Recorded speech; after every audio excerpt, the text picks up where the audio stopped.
ഭാരതപ്പുഴയിൽ രൂപപ്പെട്ട മണൽത്തിട്ട നീക്കുന്നതിന് അടിയന്തരമായി നടപടി സ്വീകരിക്കണമെന്ന് താലൂക്ക് വികസന സമിതി യോഗം ആവശ്യപ്പെട്ടു.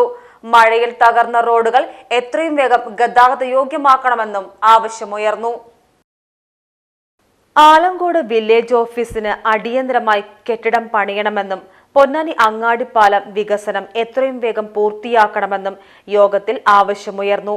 കർമ്മ റോഡിൽ സർവീസ് നടത്തുന്ന ബോട്ടുകളുടെ രേഖകൾ നിർബന്ധമായും പരിശോധിച്ച് ഉറപ്പുവരുത്തിയ ശേഷം മാത്രമേ അനുമതി നൽകണമെന്നും താലൂക്ക് വികസന സമിതിയിൽ എല്ലാ വകുപ്പിലെയും ഉദ്യോഗസ്ഥ മേധാവികൾ തന്നെ പങ്കെടുക്കണമെന്നും പ്രതിനിധികൾ ആവശ്യപ്പെട്ടു.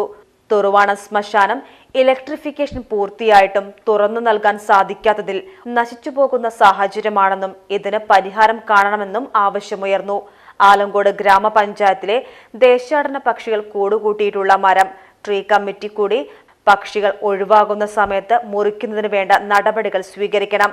ജനപ്രതിനിധികളും ബന്ധപ്പെട്ട വകുപ്പ് പ്രതിനിധികളും ഹാജരാകുന്നതിനെതിരെ സമിതി അംഗങ്ങൾ പ്രതിഷേധം രേഖപ്പെടുത്തി. PGTV news Ponnani.